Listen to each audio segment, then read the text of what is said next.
I'm Zeb Elif, Associate Professor of Jewish History at Touro College and Hebrew Theological College, and I'm joined by Professor Dianne Ashton, Professor of Religious Studies at Rowan University, who has written so much, certainly gave us much to think about with her biography of Rebecca Gratz, which was your dissertation, I believe, and more recently authored Hanukkah in America, which is a history of Hanukkah, but is also a case study in how Jews in the United States in particular made meaning out of ritual. And so when we think about really the final half of the 19th century and the rises and falls, the ebbs and flow of American Jewish life, you've made an argument that you can see that through the prism of Hanukkah, the Festival of Lights. So thanks for Yes, you can see a great deal about American Jewish religious life through studying Hanukkah. And I think for me, the simplest way is to just do a chronological presentation, because we see things emerging in early periods that are then picked up and changed and revived and moved on. And so I want to start with the Reformed Society of Israelites in 1824, when a woman named Penina Moiza, who was a poet, Charleston, South Carolina, called her their poet laureate. And she wrote a book of poems, which was quite wonderful for her. But for our purposes, the more interesting thing that she wrote was most of the poems that appeared in the hymnal used by the Reformed Society of Israelites and their new synagogue, which included an organ. And her brother, Abraham Moiza, also was part of this booklet, but she really did most of it. In particular, she wrote a hymn for Hanukkah. And she could have written them in many different ways and about many different things. She does not talk too much about the Maccabees, which is interesting. She talks about God. How God is the great arbiter of human fate, whose glory ne'er decays. Why is she writing this? I think she's writing this because in Charleston, South Carolina, at that point, she was getting a lot, and the other Jews around her, there was a religious revival going on among Protestants. Evangelists were really enthusiastically approaching each other to strengthen their commitment to Christ, to get saved. What is the state of your soul? And certainly if they could get a Jewish person to join them, this would be a feather in their cap. Hanukkah means dedication. It's that word that really becomes super important for 19th century American Jews. And Penina Moiza is using this dedication idea for Hanukkah to create a hymn in which American Jews in her congregation sing in English about their dedication to God and God's dedication to them. This is an unchanging God. This is not a new version of God that the Christians are talking about, who had a son, who died, whatever. This is the God of the Hebrew Bible, who created the universe, whose glory ne'er decays. And she is creating this wonderful hymn, which was quite popular. It continued to be used throughout the century, throughout the 19th century, but it was picked up by the Reform movement, and it's in the Union hymnal, and it appeared in that hymnal through the first half of the 20th century, with Penina Moiza's name there attached to it. So this clearly was saying something significant to American Jews. How can we talk about our dedication to God at this time of the year in December, when American Jews increasingly over the course of the 19th century, and certainly in the 20th and 21st centuries, feel a challenge to their dedication because of this huge takeover of American culture by Christmas. Mm-hmm. So I think Penina Moiza's hymn really kind of starts us off, that the position of American Jews in the United States is one of a minority population who at certain times of the year are challenged to consider, are we going to be dedicated to our religion? Are we not? And Hanukkah becomes that time. more so than any other time of the year, I think. And so her poem, her hymn, really gives them something to think about, something to remind them of dedication and the importance of dedication, and that God is still there. So that poem, I think, is a great beginning. I think we really also need to remember how small the American Jewish population was in the 19th century. Not that it's huge now, but at least now, at least throughout the 20th century, there were pockets where Jews could feel not so much a minority. There were locations in the US where there were so many Jews that they could feel that they were perhaps not such a minority and could have a larger impact on the American culture that they experienced. But in the 19th century, that really was not the case. Any place Jews lived, they were a minority. Even in the largest Jewish communities, they were very much the minority population. And so Hanukkah, this minor holiday, which without much importance in the Jewish calendar, takes on more meaning in the 19th century. And I think one of the reasons it does so is that it is unimportant. It's not a holiday that rabbis have a whole lot of control over. There's not a lot to it. You light some candles, you say some blessings. On Shabbos, there's a special thing, and there's an extra prayer here and there. It's not a big deal. And so people can add to it as they wish, to magnify it as they wish, to make it what is more meaningful and helpful to them as they wish. And so they did. So we've got Moise's hymn going on. After the Civil War, moving right along, after the Civil War, a couple of things are happening. One is that the image of the fighting man becomes incredibly important during the war for very obvious reasons. 2 million people were involved in this. And so the Civil War through the 60s kind of takes over American imagery of what is manliness. And here's Hanukkah, the only time in Jewish history when we glorify military effort. And there we have it. And it was victorious. And so Jews can unpack this part of their history, and they did. Rabbis used it for sermons. The Maccabees appeared in articles. It appeared in books for children.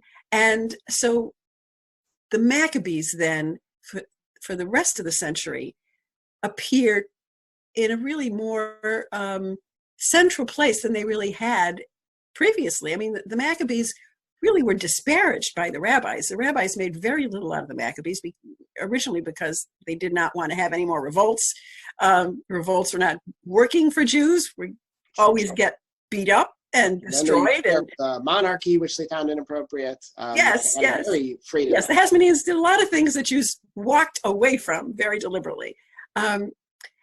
And yet, because they're such a minority, and because American culture is so pervasive, and the military hero, has such a grip on American culture, the Maccabees are trotted out. But there's also another way that American rabbis used the Maccabees, and that is in the battle between traditionalists and reformers. Each one wanted to be the Maccabee, the guy who fought to save Judaism from imminent peril and destruction. So Leeser is the Maccabee for the traditionalists. Moraeus continued that imagery. Wise and Lilienthal are the Maccabees for the reform side of things. Each side is touting how they are like the Maccabees because we are fighting to save Judaism. And they use that, again, in sermons, in writings, in articles that they put out in their magazines, because Leeser, Lilienthal, and Wise each had national magazines, which was very useful and helpful for them to promote this image. So they were also educating American Jews on who the Maccabees were while they're fighting with each other. So it's a kind of interesting thing happening for the ordinary lay person, while they're singing this song about God's devotion, and while the rabbis are touting how they are the heroes for the current crisis in American Jewry, American Jews are getting an education on who the Maccabees are and why they're important and how significant they are. And so Hanukkah becomes, by default, more significant because these elements of Hanukkah are becoming useful. Part of the key significance, I think, for Hanukkah is that it happens at home. It's not like Rosh Hashanah or Yom Kippur, where you have to go to the synagogue and it's all laid out in a perfect order and the rabbi and the cantor are in charge. People follow along, they do it correctly or incorrectly, but there's a definite way you're supposed to do it. Hanukkah goes on in your house, there's not much involved, and parents can make of it whatever they want. Whatever the children want, they can do. And it becomes a useful family event. A lot of the Jews who came to the US in the 19th century came from areas of Europe very influenced by Germanic culture. And one of the things we know that the 19th century German immigrants brought to the United States were a number of holiday practices about home celebrations. They gave us Christmas trees. They gave us presents on Christmas. Most of what we do for Christmas was brought here by German immigrants. There was a culture of family togetherness. Cake is the great image for that kind of family togetherness. And what it's sweet, it's mushy, everybody smiles when it's involved. So that's the kind of atmosphere that's created at homes that is coming to the U.S., both with German Christian immigrants and also with Jewish German immigrants. And this is used by people celebrating Hanukkah. How do we know this? It's used in synagogues by the women who are creating Hanukkah celebrations in Sunday schools in synagogues. So rabbis are teaching, are sort of organizing broad overview of these Sunday schools, but it's women who are running the classes, women who are organizing the lessons in a way and putting them across to the children in a way that's going to be most appealing to the children, and creating Hanukkah assemblies, we call them today, but the children would meet together in the synagogue. The rabbi would do a lesson, light the candles, teach them how to sing the song, the blessings. They would respond. There may be a little bit of a performance there by the children. Someone would be Judah Maccabee. And then there would be food. And often it was oranges, which were really quite a delicacy at that point. To have fresh oranges in December was really terrific in Cincinnati. And little gifts would be given to the children, usually food. But that was all, everything but what was happening on stage was really organized by the women of the congregation. And this was not just at Wise's congregation, not just at Lilienthal's congregation. Both of these guys put it in their magazines, particularly Lilienthal, because his magazine was really designed to be used by Sunday schools and families. Or Sabbath Visitor. The Sabbath Visitor, that's right. And so he asked the Sunday schools around the country who were receiving his magazine to create this festival, adapt it to what you want to do with it. Whatever your community likes, do it. Make it a big, fun event. And then write about it and send us what you're doing. And so if you read over the Sabbath Visitor, you see all these wonderful things that people are doing around the country with Hanukkah assemblies. In Denver, they're doing broom dances with brooms and special steps. And in Atlanta, they're wrapping the Torah in the American flag. Whatever the local community wants to do, but it's always something that the children want to do that involves some food. And so we have this odd combination of things going on. On the one hand, Judah Maccabee is this great military hero, and American Jews are suddenly developing an appreciation for Jewish military heroes. And at the same time, we have children who are having a wonderful fun time and identifying Hanukkah as especially a holiday for them. Rosh Hashanah is really not such a holiday for children. Yom Kippur is not such a holiday for children. Certainly. Hanukkah definitely is. And so we now have some generations of American Jews who are growing up with these very fond memories of their childhood experiences with Hanukkah. We get to some critical mass for Hanukkah going on here. By 1878, 79, in New York City, the Young Men's Hebrew Association is putting on dramatic events as part of their activities. And they're not acting out, because that's a little disreputable, but pageants are wonderful. And so they do a Hanukkah pageant with a large cast of the women associated with the organization, their women friends and sisters and mothers and so on, are part of it. And it's in costume, it's with processionals and people in armor. It's really very elaborate. And so Frank Leslie, who has this magazine, a national magazine, much like people might remember Life magazine from the mid-20th century, something like that. And so Frank Leslie's magazine has this fabulous picture of the Hanukkah pageant in New York City in 1879 in its magazine. And so we can see that Hanukkah has come a long way by the closing decades of the 19th century, from a holiday where, first of all, there wasn't much of a Jewish calendar available in the US, so a lot of people just never knew when the heck it was happening. A holiday that had been often forgotten. Rebecca Gratz, for example, who was very observant for her day and wrote down almost everything she did and communicated it to almost everybody she knew, never says anything about Hanukkah. But by the end of the century, we have hymns, we have children with pageants and assemblies, and we have adults having intellectual conversations about the significance of the heroes of Hanukkah and what their relevance is to contemporary Judaism, and are being urged to see themselves as Maccabees in some way. There's a real identification with this holiday. It's extraordinary what has happened over the course of that century. And then, of course, by the last decade of the century, because of, in not such a small part, because of all those Catholic Germans who had come to America, Christmas had become quite a big, significant holiday among American Christians. Many Protestants earlier on completely disparaged the holiday. They didn't want anything to do with it. They thought it was pagan. But by the end of the Civil War,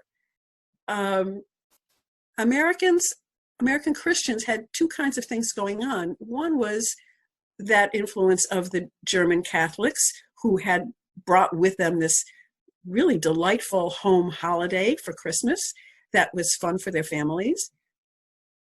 There was a tremendous sense of mourning and grief in the country because of the devastation of the war, and people looked to their families for emotional sustenance. There was a tremendous diversity in variety of Christians that had grown up in the US. By the late 19th century, you have many, many different varieties of Christians. What did they have in common? Christmas became a holiday that could be a national Christian holiday. Everybody could do it. It was only about the birth of Jesus. You didn't have to go to any particular church. There was not a lot of doctrine. It's only the birth of Jesus. And so that could unite American Christians in a country that was still trying to put itself back together after the war. And it happened at home. So even if you didn't go to your church, you could have a Christmas celebration at home. And economically, it was fantastic. We have enormous growth in urban society, but you also have a national market emerging. By the end of the 19th century, you have people buying goods from Sears Roebuck. You have people buying goods all over the continent. and they all have children.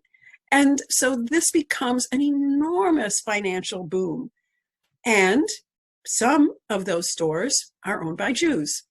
And they're selling goods at Christmas. And so Jewish families are also participating in Christmas purchases for their children. All of this happens by the end of the 19th century. And Hanukkah is right in there. By the end of it, some people are starting to say, why don't we give our kids gifts at Hanukkah instead of at Christmas? Isn't it confusing to them for us to be giving them gifts at Christmas? And so we also see by the end of the century, the big argument that emerges in the 20th century about how terrible it is for American Jews to be giving their kids gifts at Christmas and how they should be giving them at Hanukkah. And so we come into the 20th century with hymns, with pageants, with gifts, with a home celebration, with Sunday school pageantry, with a sense of a national conversation about Hanukkah. It's all in place. It's a national conversation that represents a coalescence of gendered history, economic history, internal religious history, American broader religious history. All of it ties very neatly into a bow wrapped just for Hanukkah. That's right. Thanks for clicking and learning. And here are some links to related videos. And subscribe. Don't miss out to making meaning of the past in the present for the future.